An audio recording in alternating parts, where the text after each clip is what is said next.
कसं आहे, आईवडिलांना मी एखादा छोटा शिपाई जरी झालो गव्हर्नमेंट सर्व्हिसमध्ये तरी आईवडिलांना समाधानच आहे. परंतु आईवडिलांना मी ज्यावेळी सांगितलं मी PSI झालोय म्हणून त्यांना कळलं नाही नेमकं कुठली परीक्षा आहे ही, PSI पद काय असतं.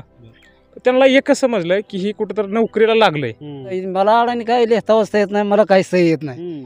मी अडाणी माणूस मेंढरे राखतोय पहिल्यापासून, कळतंय तेव्हापासून. हा तेव्हापासून मेंढरेच पहिल्या टाटपासून सुरू. मग त्याच्यामुळं ही अशी दुसरीकडे आपलं बघायचो, ही शिकलेली कशी गेलेली आलेली मेंढ राखताना रोडवर अशी गेलेली.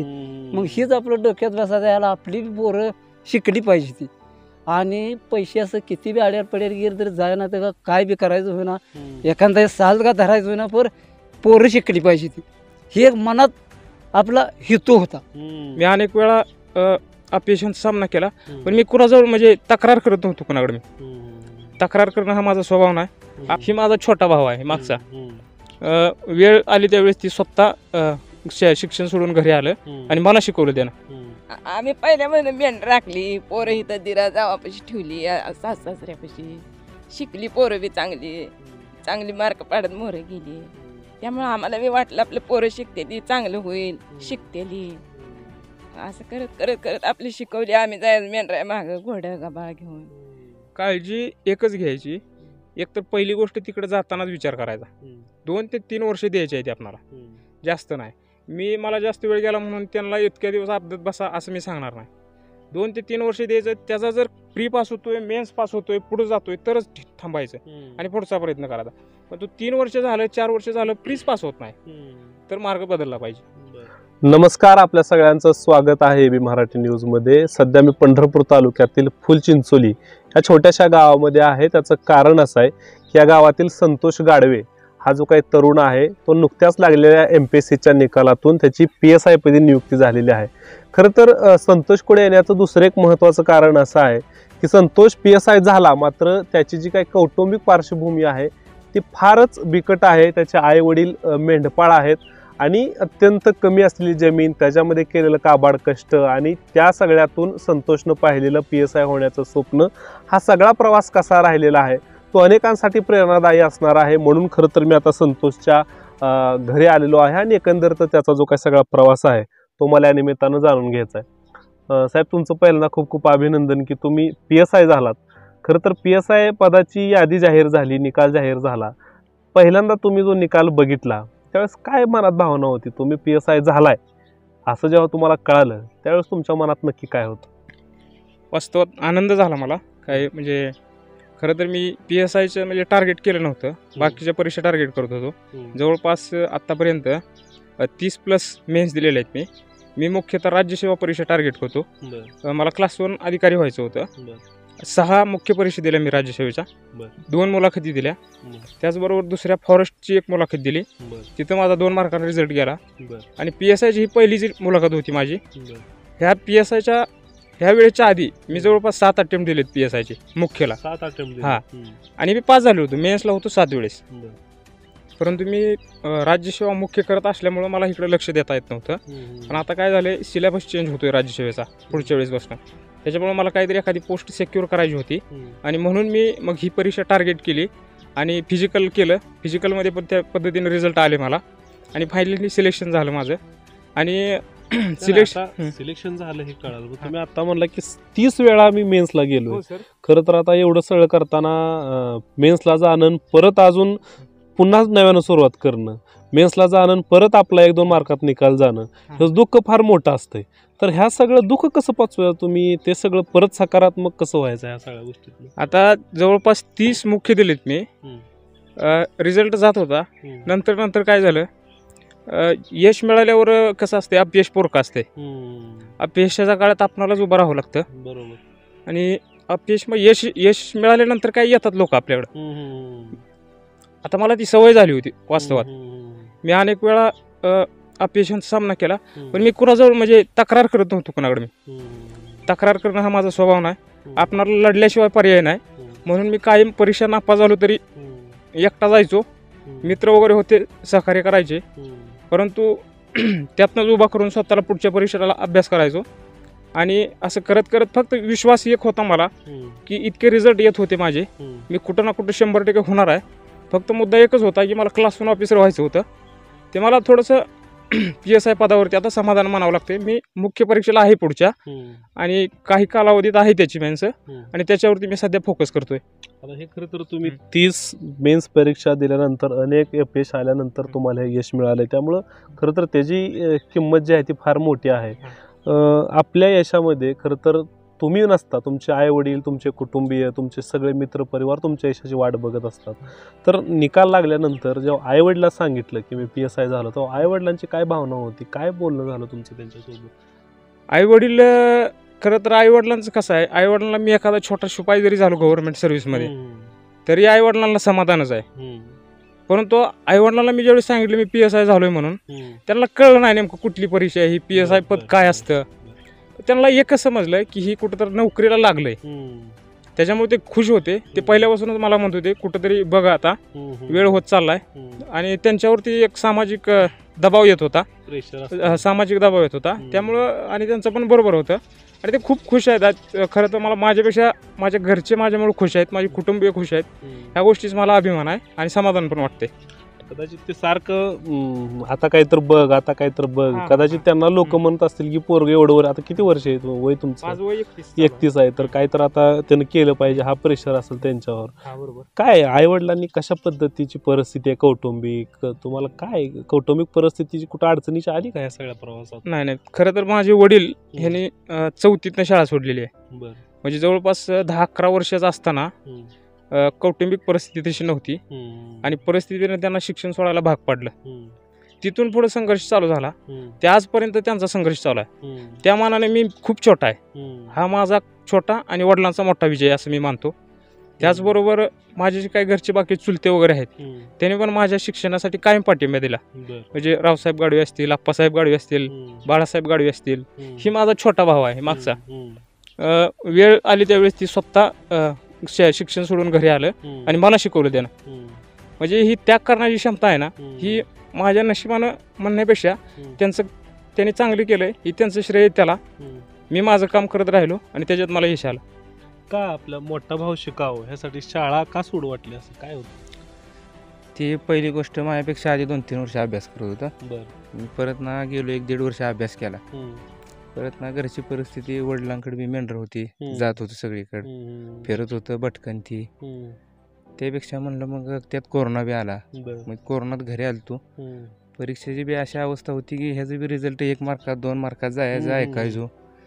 आणि त्याच्यामुळे म्हणलं मग तू शिकतोय तर शिक, परिस्थिती जाऊ दे म्हणलं, मी आपलं घरचं बघतो. आई वडील बी अडाणी ती, त्यांना बी काय कळत नाही लिहायला वाचायला किंवा काहीच करता. शेतीतलं काय जास्त जमत नव्हतं. मग आम्ही दोघं बी तिकडे राहणं काय योग्य नाही म्हणलं. त्यापेक्षा तू हुशार बी होतं माझ्यापेक्षा पहिल्यापासून. ते 10वी-12वीत बी चांगली मार्क होती. सगळं शिक्षण त्याचं गव्हर्नमेंट झालेलं आहे. आजपर्यंत कुठं म्हणजे लाचलुचपत किंवा देणं घेणं असा विषय नाही. 4 वर्ष लेट पण डायरेक्ट गव्हर्नमेंटच. आपदून कष्ट करून जाणार त्या स्वभाव मला माहीत होता. त्याच्यामुळं मी कधी विचार केला नाही की बाबा तू शिकतोय ना शिक. आणि आता ती स्वतः म्हणते की मी 30 मेन्स परीक्षा दिल्या त्या. ह्याच्यावर कळतं की त्याचा संघर्ष किती. आणि एवढ्या संघर्षामध्ये बी कधी बी त्याला आजपर्यंत बी म्हणत होतो ना, आणखी पुढे म्हणत होतो, फक्त माघार घ्यायची नाही, नाद केलाय ना पुराच करायचा. आमची बी जिद्द होती तेवढी की बाबा, कारण आमचा विश्वास होता जर पोरगा फ्रीज पास होत नसता, मेन्सला जातच नसता, तो 3-4 वर्ष तिथं पुण्यात तुम्हाला बसत असता तर आम्ही मान्य केलं असतं की बाबा ही पोरगा अभ्यास करत नाही, आपण का खर्च करायचा किंवा काय त्याला एवढं लक्ष द्यायची गरज नाही, आपण इकडं आणावं. पण असा विषय होता कुठलीही परीक्षा दिली तर ती पोरगा आमचा भाऊ मेन्सला गडी असणारच तिथं. मग आम्हाला विश्वास होता बाबा आज नाव दे ही पोरगा काय ना काय करणार. त्यामुळे आपण ह्याच्यासाठी मागं सरायला नाही.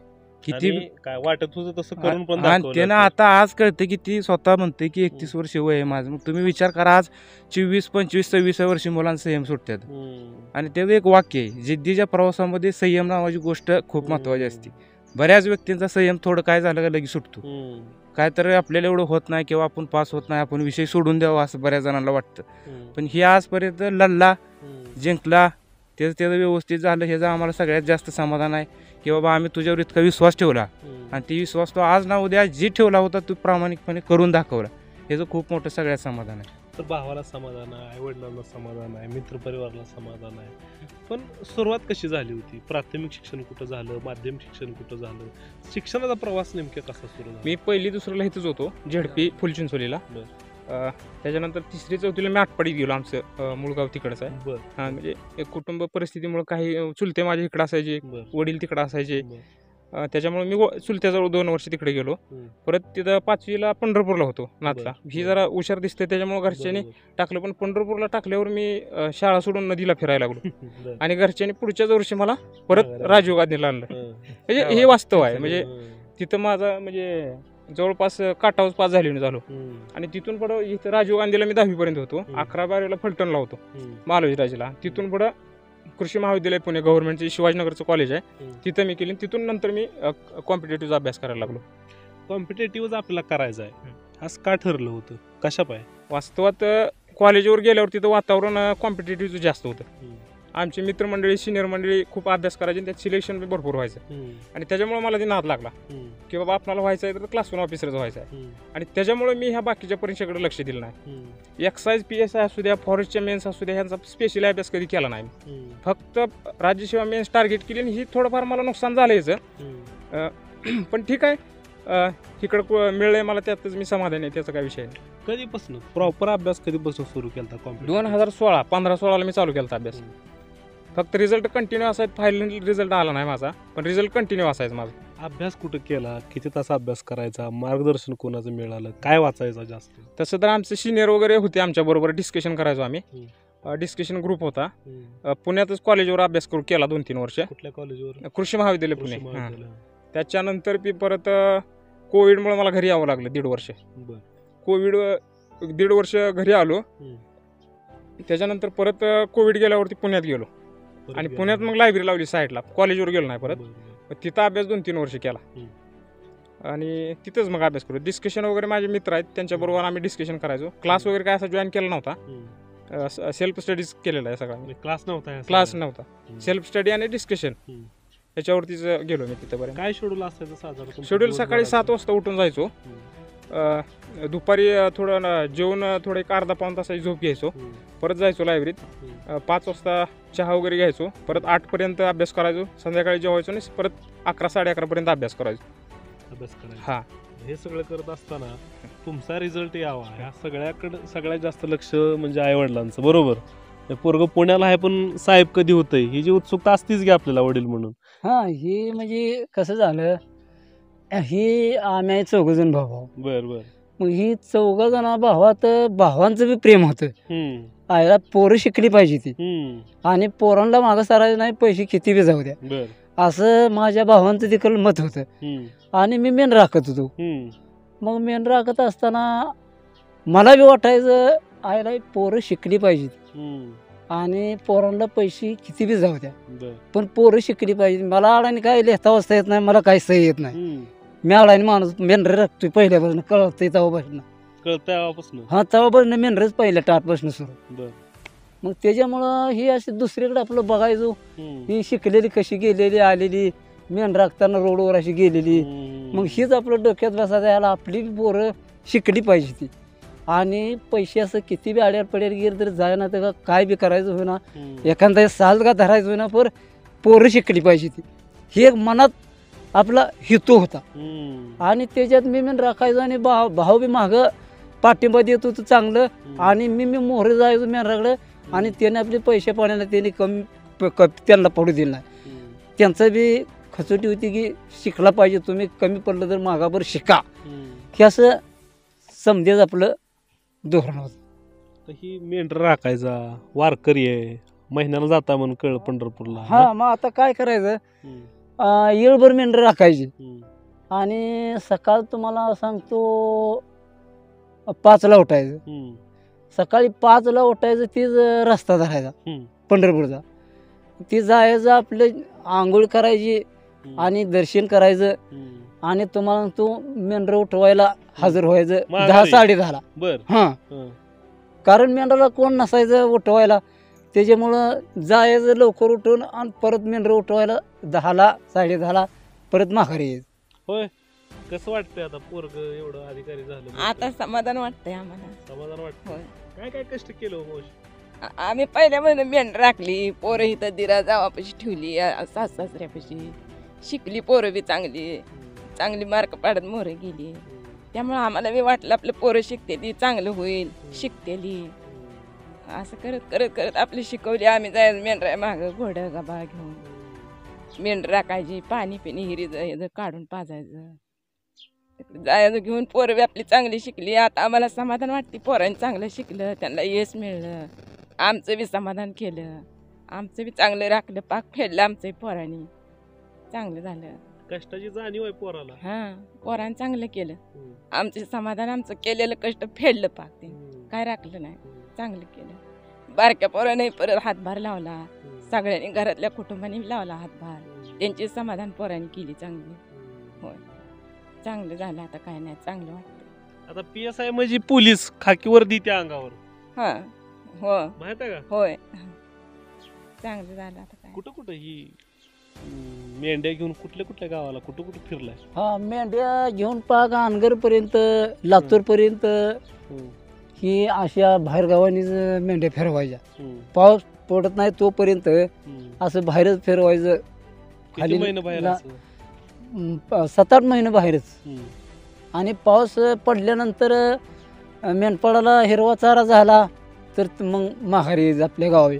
नाहीतर नाही जर पाऊस पडला तर तकडच असं भटकत फिरायचं. हां, असं एखाद्या वेळेस पाऊस पडायचा लवकर, एखाद्या वेळेस पडणं म्हणजे तुम्हाला तो वरीच बी गावाकडे यायचंच नाही. पाऊस नाही पडणार तर तकडच आपलं ते मेंढ्या मागच तुम्हाला सांगतो फिरायचं. असं बरंच दिवस काढलं. आई वडील एकदा ह्या वेशीला, दुसऱ्या दिवशी त्या गावच्या वेशीला, असा सगळा प्रवास होता. लहानपण आठवतं का? काय कसं होतं लहानपण तुमचं? लहानपण खरं तर मी लहानपणापासून आई वडिलांजवळ नव्हतोच. मी चुलत्यांबरोबर राहिलो आणि त्याने पण मला चांगलं शिकवलं. म्हणजे आई वडिला जशी प्रेम करत तशी केलं माझ्यावर त्याने. आणि म्हणजे थोडा एज्युकेशनल परफॉर्मन्स चांगला असल्यामुळे त्यांनी प्रयत्न पण केले वेळोवेळी. पंढरपूरला घालणं, शाळा बदलणं, 11-12वी नंतर फलटणला पाठवणं. आणि तिथं जिथं जाईल तिथं मी पण परफॉर्मन्स तसा दिल्यामुळे परत मला गव्हर्नमेंट कॉलेजला ॲडमिशन मिळालं. आता ही बऱ्याच वेळा काय होतंय, पोरांना स्पर्धा परीक्षा करायची असती, आता परिस्थितीचा भाव बरेच जण करत असतात की आता तुमचे तर आईवडील मेंढपाळच होते. बरेच बरेच पोरं असं असतात की तिथं जायचं कसं, तिथं फी भरण्याची कुठे, त्याला 9-10 हजार रुपये खर्च. त्यामुळे बरेच जण शिक्षण घेत नाहीत किंवा परिस्थितीचा भाव करतात, कारण परिस्थिती सांगतात. तुम्हाला परिस्थिती काय आडवी आली नाही, काय सांगसाल तुम्ही? एक तर कसं आहे, ह्या क्षेत्रात नुसतं पैशाचा वर अधिकारी होत नाही. इथं पहिली तर गोष्ट विद्यार्थ्याची तेवढी क्षमता पाहिजे. आणि महत्त्वाची गोष्ट कसं आहे, 3-4 रिझल्ट गेलं की तिथं पोरं सोडून देतात. आणि मुद्दा काय होतोय, त्यावेळेस त्याची टिंगलटावाळी करायला चालू होती. बरोबर, त्याची टिंगलटावाळी, त्याच्या आईवडिलाची टिंगलटावाळी, आसपासच्या लोकांनी करायची, कुटुंबाची त्याला डिस्टर्ब करायचा. ह्याच्यात काय होतं, त्याच्या परफॉर्मन्सवर परिणाम होतो. त्याच्यामुळे विद्यार्थ्यांनी एकच करायचं, टार्गेट जी लक्ष ठेवलंय त्याच्यावर लक्ष ठेवायचं, बाकीच्या कुठल्याच गोष्टीवर लक्ष ठेवायचं नाही. हे टेम्पररी गोष्टी असते त्या असल्या. आणि जी लोक नाव ठेवते तीच लोक तुमच्या साथ करायला येणार, तुमच्याबरोबर टाळ्या वाजवायला उभं राहणार. अशा काही तुमच्याकडे कमेंट पास झाल्या होत्या का मधल्या काळात? आता 31 वय झालंय, किती शिकतोय, आईवडील कष्ट करतात, आता ही गावाकड शेती कर, अशी काय इनडायरेक्टली अशी काय म्हणणारे लोक असतील, ते कानावर येत असेल, डायरेक्ट तुमच्या नसेल तर इनडायरेक्ट तुमच्या कानावर येत असेल, त्यावेळेस कशी मनस्थिती असावी तुमची साधारण? मनस्थिती असं सुरुवातीला मला थोडं वाईट वाटायचं. परत ह्या गोष्टी ऐकून मला म्हणजे मी त्याला हे हॅबिच्युअल झालं. मला ते काय त्यात विशेष वाटेना. मला फक्त मला एकच टार्गेट होते, सगळ्याला उत्तर एकच आहे की पोस्ट मिळालेलं वातावरण सगळं बदलतंय आणि सगळं म्हणजे मागचं सगळं धुवून जातंय, काय विषय येत नाही. काय फरक पडलाय आधीचे तुम्ही आणि निकालानंतरचे तुम्ही ह्याच्यामध्ये? मला पर्सनली काहीच फरक पडलेला वाटत नाही. माझ्यामुळं माझे कुटुंब खुश आहे, माझे आई वडील खुश आहेत, ह्या गोष्टीचाच मला अभिमान आहे. ह्याच्या पलीकडे मला काय बदल झाल्यासारखं वाटत नाही. काय मित्राचं यश आहे, काय वाटतंय? काय नाही, मग आनंद वाटतोय. कधी लय दिवस झाला हा बघतोय, त्यामुळं आम्हा सर्व मित्र परिवाराला घरच्यांना वाटत होतं की कधी ना कधी लागावं. 11-12 वर्ष हा बघतोय, यश मिळावं, थोडं ना थोडं कुठली ना कुठली सरकारी नोकरी त्याला लागावं, यासाठी आम्ही सर्वजण प्रयत्न करत होतो, अपेक्षित होतो ह्याच्याकडून ही लागावं नोकरी.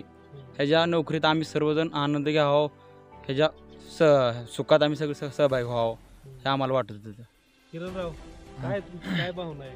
मित्रासह कटात लावले तुम्ही गावात. हां, कटआउट लावलेत. आमच्या गावाची चांगली परंपरा निर्माण झाली ह्या 2-3 वर्षात, की रिझल्ट आला म्हणलं की 100% फुलचिंचोलीचं मुलगा मुलगी सिलेक्ट होतील कायमस्वरूपी. मग आम्ही कटआउट स्वखर्चानं लावतो. आता हे कालचं कटआउटसुद्धा लावले तर का ह्यातला 1 रुपया ह्यांचा नाही. हे आम्ही पोरापोरांनी सगळ्यांनी वर्गणी काढली आणि म्हणलं इकडं तिकडं फिरण्यात मौज मजा करण्यात पैसे घालवण्यापेक्षा एखाद्या पोराच्या पाठीवर शाबासकीची थाप दिली, ह्यांचं बॅनर लावलं, सत्कार केलं. ह्यांना एक दुसरं विद्यार्थी जी MPSC UPSCची परीक्षा देतात त्यांना एक जिद्द निर्माण होती मनात, यायला गावाकडे गेल्यावर आपली लय हवा होती. मग त्या हेतून सुद्धा पोरं म्हणते की आपण लगा पास झालं पाहिजे, सिलेक्ट झालं पाहिजे. का तर फुलचिंचोली गावात लय हवा होती, विद्यार्थी सिलेक्ट झाला म्हणलं की त्याचं सगळीकडे वाहवा होतं. म्हणून आम्ही सगळ्यांनी पोरांनी 7-8-10 जणांनी आमचा ग्रुप आहे पोराशींचा. या सगळ्यांनी नियोजन करून संतोष हे अधिकारी झाल्यावर ज्यावेळेस ह्याच्या अंगावर गुलाल पडायचा होता त्याच्या अगोदर आम्ही आईवडिलांच्या अंगावर गुलाल टाकला, सगळ्या कुटुंबाच्या अंगावर गुलाल टाकला. सगळ्यांची मिरवणूक काढली इथं आमच्या चौकात, की म्हणलं आता पोरगा अधिकारी झाले, मिरवणूक काढली म्हणजे जल्लोष केला पाहिजे, जेणेकरून हा जल्लोष बघून इतर पोरांना प्रेरणा मिळेल, स्फूर्ती मिळेल की आपण सुद्धा ह्याच दिशेनं चाललं पाहिजे, वाटचाल केली पाहिजे आपली. ह्यासाठी आमचा कायमपर्यंत राहतो. आणि आमचा मित्रपरिवार आमच्या एक 10-15 जणांचा ग्रुप आहे. आमच्यात एकही मुलगा सुपारीचं हे व्यसन करत नाही. फक्त जे काय सिलेक्ट होती ती पोरं अधिकारी होती ती नोकरी लागते ती त्याचा सत्कार करण्याचं भाग्य ही पहिल्यांदा आमच्याकडे असते. ह्या गोष्टीचा आम्हाला अभिमान आहे. आणि आमचं घरचं काम सोडून आम्ही व्याप सोडून मुलगा कोण कशा अधिकारी होईना पहिल्यांदा आम्ही त्याच्या सुखात सहभागी होतो स्टार्टला. आता कसं वाटतंय हे गावामध्ये तर एवढी चांगली परंपरा आहे, पण अनेक मुलं आहेत त्यांना शिकायचं आहे, काय तर व्हायचं आहे, माझा रस्ता सापडत नाही. काय सांगाल अशा मुलांसाठी तुम्ही? रस्ता शोधायचा प्रयत्न केला तर 100% सापडतो. आपल्या गावातली विद्यार्थी जे आहेत आता मागे पण भरपूर झालेले आहेत. 2-3 PSI आहेत, बाकीच्या क्षेत्रात तालुका इथं ॲग्रिकल्चरमध्ये सिलेक्ट झालेले आहेत. त्याच्यामुळं त्याचबरोबर भरतीचं ग्राउंड चांगलं आहे आमच्या गावात. भरतीची तयारी करते ती भरतीत सुद्धा भरपूर पोरं सिलेक्ट होतील. त्याच्यामुळे उलटं ऑलरेडी गावात विद्यार्थ्यांना प्रोत्साहन मिळण्यासारखं वातावरण भरपूर आहे. फक्त मुद्दा ही आहे की सिलेक्शन होण्यासाठी विद्यार्थ्यांनी स्वप्रेरणेनं तयार झालं पाहिजे. ठीक आहे, मार्गदर्शनासाठी बाकीच्यांकडून घेतलं पाहिजे, परंतु स्वतः पोराची प्रबळ इच्छाशक्ती असल्याशिवाय ह्या कॉम्पिटिशनमध्ये तग धरणं अवघड आहे. त्याच्यामुळे माझं एकच सांगणं आहे, तुम्ही मैदानात या आणि कड लावण्यासाठी प्रामाणिक प्रयत्न करा. यश तुमचंच आहे आणि 100% तुमचं आहे. फक्त मुद्दा हा आहे की प्रामाणिकपणे कष्ट केलं पाहिजे. ती तुम्हाला सांगतो, पुण्यात जायचं, टिंगलटावाळी करत फिरायचं, निवांत झोपा काढायच्या हॉस्टेलवर, पिक्चर बघायला जायचं, बाकीचं उद्योग करायचं, असं केल्यावरती असा मॉब सुद्धा भरपूर आहे तिथं. आणि असं जर दिसत असेल तर पटकन घरी येऊन दुसरं काहीतरी केलेलं कधीही चांगलं. आणि त्याच्यामुळे मला एकच सांगणं आहे की प्रामाणिकपणे प्रयत्न हाच तुमच्या यशाचा पाय आहे. बाकी काय मी बोलू शकत नाही. आम्हाला स्पर्धा परीक्षेत उत्तीर्ण झालेल्या सगळ्यांनाच मी हा प्रश्न आवर्जून विचारतो. तुम्ही उत्तीर्ण झाला म्हणून तुम्हाला बी प्लॅनची गरज मिळाली नाही, पण ह्यातला सक्सेस रेशो पॉईंटमध्ये म्हणजे कितीतरी पॉईंट आहे, 99% अनसक्सेस रेशो आहे MPSC UPSC मधला. तर MPSC UPSC करणाऱ्या पोरांनी बी प्लॅन ठेवायला पाहिजे का? त्याबद्दल काय मत आहे तुमचं? आता ही खूपच महत्त्वाचा आणि सध्या म्हणजे ज्वलंत प्रश्न आहे बी प्लॅनचा. कारण भरपूर जनता अडकून पडलेली आहे. तर मला नवीन जी एंट्री मारणार आहे ह्याच्यात त्यांना सांगायचं आहे की तुम्ही ह्या गोष्टीकडे शिरताना बी प्लॅनचा विचार केला पाहिजे. तुम्ही स्वतःचं कॅलिबर किती आहे ह्याचा पण अभ्यास केला पाहिजे. आपलं शैक्षणिक क्वालिफिकेशन कुठंपर्यंत पोचू शकतं ह्याचा पण विचार केला पाहिजे. त्याच्यानुसार तिकडं जायचं आहे. नाहीतर दुसरा बी प्लॅनचा 100% विचार केला पाहिजे. कुठेही व्यवसाय टाका तुम्ही, शिक्षणात दुसरं तुम्ही ज्या डिग्रीत क्वालिफिकेशन झालेलं आहे त्या डिग्रीत काय करता येतं का पुढे त्याचा विचार केला पाहिजे. नाहीतर बाकीचं मग स्किल डेव्हलपमेंटमध्ये सुद्धा प्रयत्न करून तुम्ही काहीतरी करू शकता. पण तुम्ही एका लिमिटच्या पुढे जर त्यात गुंतला तर परत ते अवघड जातं. मग आता माझं जर सिलेक्शन झालं नसतं तर मी टिंगलटावळीचाच भाग होतो. बरोबर. आज माझं सिलेक्शन झालंय म्हणून दुनिया माझ्या बरोबर आहे, पण माझं जर झालं नसतं तर म्हणजे चेष्टेचाच विषय होता. होणारी संख्या जास्त आहे आणि न होणारी संख्या जास्त आहे आणि ही चिंताजनक बाब आहे आणि हे वास्तव आहे. त्याच्यामुळं लवकरात लवकर व्यवस्थित निर्णय घेणं आवश्यक आहे. तुम्ही काय, तुमचं घरी शेती चांगली असेल तर शेती करा. शेतीमध्ये विशेषतः ऑर्चिड प्लांटेशनकडे लक्ष दिलं पाहिजे. म्हणजे जसं फळबागायत वगैरे आहे रेग्युलर जी पारंपरिक आपण करत आलोय त्याच्यात बदल करून काय करताय का शेतकऱ्याने आपल्याकडे अर्ध्या एकरात सुद्धा भरपूर उत्पादन घेतलेलं आहे त्याच्यामुळे अभ्यासपूर्वक कुठलीही गोष्ट केल्यानं 100% कुठं ना कुठं मार्ग सापडतोय. यशस्वी व्हायला स्पर्धा परीक्षा पोरांनी काय काळजी घ्यायला पाहिजे प्रामुख्याने? काळजी एकच घ्यायची, एक तर पहिली गोष्ट तिकडे जातानाच विचार करायचा. 2 ते 3 वर्ष द्यायची आहे ते आपल्याला, जास्त नाही. मला जास्त वेळ गेला म्हणून त्यांना इतक्या दिवस अभ्यास बसा असं मी सांगणार नाही. 2 ते 3 वर्ष द्यायचं. त्याचा जर प्री पास होतोय, मेन्स पास होतोय, पुढे जातोय तरच थांबायचं आणि पुढचा प्रयत्न करायचा. पण तो 3 वर्ष झालं, 4 वर्ष झालं, प्रीच पास होत नाही तर मार्ग बदलला पाहिजे. आणि मार्ग बदलणं ही महागार नाही, ही तुम्ही प्लसमध्ये जाताय उलट. परत 4 वर्षांना अजून अवघड होणार आहे ती प्रश्न. त्याच्यामुळे तुम्ही जेवढं लोक नाव ठेवतील, लोक आसपासची तुम्हाला नाव ठेवतील की तू महागारी कसं काय आला, तुला लावला पण तू महागारी आला, तू बाद आहे, तर असं म्हणू शकते ती. पण ती टेम्पररी असते. तुमचं काही दिवसात सेटलमेंट व्यवस्थितरित्या तुमचं रुटीनला लागणार आहे. आता काय भविष्यात जाऊन अजून काय PSIलाच थांबायचं आहे का अजून दुसऱ्या कुठल्या मेन्स वगैरे म्हणताय? क्लास 1चं स्वप्न आहे अजून, ते काय सुरू राहणार? स्वप्न तर सुरूच राहणार आहे. पुढची परीक्षा मेन्सला आहेच मी 2024च्या मेन्स चालू आहे माझा अभ्यास. मला लवकरात लवकर इथनं जायचं आहे आणि माझं एवढं समाधान नाही झालेलं. मी पुढचा अभ्यास करतोय आणखी, अजून पुढचा अभ्यास चालूच आहे माझा. शेवटची मेन्स एक राज्यसेवेची चांगली करायची, त्याच्यातनं झालं तर ओके, नाहीतरी झालं तर अजून ही ओके आहेच, मग काय विषय नाही. काय वाटतं तुम्हाला? तुम्ही तुमच्या सातत्यानं उल्लेख होतोय मगापासून. समाधान झालं. आमच्या घरात सर्व्हिसला 3 पिढीला कोण नाही. 3 पिढीला सर्व्हिस. शेती आणि मेंढर शेती नंतर वडिलांनी घेतली मेंढर राखून. इथं आमचं गाव मूळगाव आटपाडीपाशी दिगंची पाशी उंबरगाव म्हणून. असं पाण्याची परिस्थिती नाही आहे तिथं. पाऊस पडला तर पाणी आहे. आणि तिथून आम्ही इथं वडिलांनी मेंढर राखत ही 2 एकर जमीन घेतली. इथं आम्ही आपलं पाणी कॅनलचं ह्याचं पाणी ह्याच्यावर कसं तरी हे करत गेलो. आता आमची आपदा जेवढी झाली तेवढी मुलांची नाही झाली. ती स्वप्न होतं. ती पोरं शिकली पाहिजे, ती शिकवायची आहे, ती आपणाला चांगलं झालं पाहिजे. घर आपलं टॉपला आलं पाहिजे. समाधानीने सगळं कुटुंब राहिलं पाहिजे. हीच भावना होती. ह्या भावनेपोटी त्याला मी कुठल्याच पोराला, भावांची 4 आहेत आता सध्या, 4ही पोराला माघार घेतलं नाही. शिकली पाहिजे हीच भावना होती. सगळी ह्याला दुकान टाकून दिलं तर तिथं कारखान्यावर. भाऊ म्हणला पोराला शिकायची इच्छा आहे म्हणला, आणि त्याला पाठवा. ती दुकान बंद केलं, ह्याला सोबत पाठव. त्यानंतर थोडंसं आमच्या कुटुंबात त्याला ठेवायला पाहिजे होतं अजून 1-2 वर्ष भूमिका होती. मुलगा माझा वारल्यामुळं त्याला थांब जरा, तो म्हणलं तू ये आता इकडं. त्यातनं ह्याला म्हणलं नाही काढायचं. तर भाऊ म्हणत होता ह्याचं लग्न होतंय का, असंच झालं तसंच झालं. शांत बस, 1 वर्ष त्याला संधी द्या, बघू पुढं काय होतंय. 1 वर्षभर त्याला काय बोलू नको असा आमच्या दोघांचा विषय झालेला होता. त्यानं ते बरोबर केलं. बोलून मला 2-4 महिने झाले, जास्त नाही ही गोष्ट. तर त्याची टेन्शन घेऊ नको. त्या लग्नाचं ह्याचं पर्याय भरपूर आहेत, आपण काढू पर्याय. काय होता तुमचा पुतण्यावर? पहिल्यापासून त्यानं ती करत गेलेलं होतो. सुरुवातीपासून त्यानं सुरुवातीपासून करत होता. तो प्रामाणिकपणे आपदत होतं. ही 100% काय ना काय केल्याशिवाय राहत नाही. ही आमची सुद्धा आम्हाला आत्मविश्वास होता त्याचा, म्हणून त्याला थांबवला होता. सगळ्या कुटुंबाचा विश्वास असणं ही फार मोठी गोष्ट असते. नाहीतर बऱ्याच वेळा कुटुंबाला विश्वास नसतो, पोरगं एकटं जाबदत असते तिकडं. ही किती जमेची बाजू आहे, सगळं कुटुंब तुमच्या सोबत आहे. ह्याचा किती फायदा झाला आहे तुम्हाला तुमच्या यशामध्ये? ही खरं तर चांगली गोष्ट आहे माझ्यासाठी. कारण विश्वास त्याच वेळेस संपादन होतो ज्यावेळेस आपलं बिहेवियर तसं असतं. मी लहानपणापासून ह्यांच्याबरोबर राहिलो, म्हणजे चुलत्यांबरोबर जास्त दिवस राहिलो. आई वडील मेंढरा मागं जात असल्यामुळे मला त्यांच्याबरोबर राहता आलं नाही. आणि माझं बिहेवियर त्यांनी सगळ्यांनीच बघितलं होतं लहानपणापासून. मी काय म्हणजे व्यवस्थित जी गोष्ट सांगितली ती लक्ष देऊन करणारा माणूस होतो.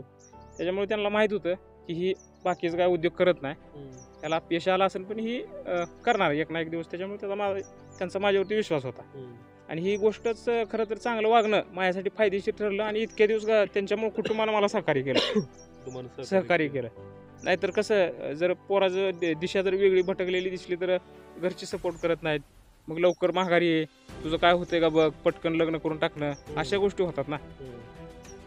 तशा गोष्टी काय माझ्याबद्दल झाल्या नाहीत. खरं तर हे जे काय तुमचं यश आहे ते काय ह्यांचं एकट्याचं नाही तर तुमच्या सगळ्या कुटुंबाचं, तुमच्या सगळ्या मित्रपरिवाराचं हे यश आहे. खरं तर एखादं सामान्य कुटुंब, आई वडील मेंढपाळ, खरं तर रोज वेगवेगळ्या गावच्या वेशीकडे जाणं, मेंढरं राखणं, अशा पद्धतीचं सगळं आई वडील, अशा काळात लहानपणी आईवडिलांचा सहवासही न लाभलेला मुलगा, चुलत्यांनी शिक्षणाची ही काही सगळी जबाबदारी आहे ती पूर्णपणे पेलली आणि अशा सगळ्या परिस्थितीतून मित्रपरिवाराचं पाठबळ आणि 30 मेन्स परीक्षा दिलेल्या मुलगा अपयशानंतरही पुन्हा परीक्षेमध्ये टिकून राहतो, स्पर्धा परीक्षेमध्ये टिकून राहतो आणि एक चांगल्या पद्धतीचं जो काही यश आहे तो मिळवतो. आणि यश मिळवल्यानंतर त्याच्या आईवडिला झालेला आनंद, त्यांच्या चुलत्याच्या डोळ्यामध्ये असलेले आनंद अश्रू, त्याच्या भावाची त्याला असलेली साथ, त्याच्या मित्रपरिवाराची असलेली त्याला साथ, या सगळ्याच्या बळावरती PSI होतो. खरं तर ही गोष्ट आहे संतोष गाडवे या एका तरुणाची. खरं तर फक्त संतोषची नव्हे तर त्याच्या सगळ्या कुटुंबाची, अनेकांसाठी ही प्रेरणादायी आहे.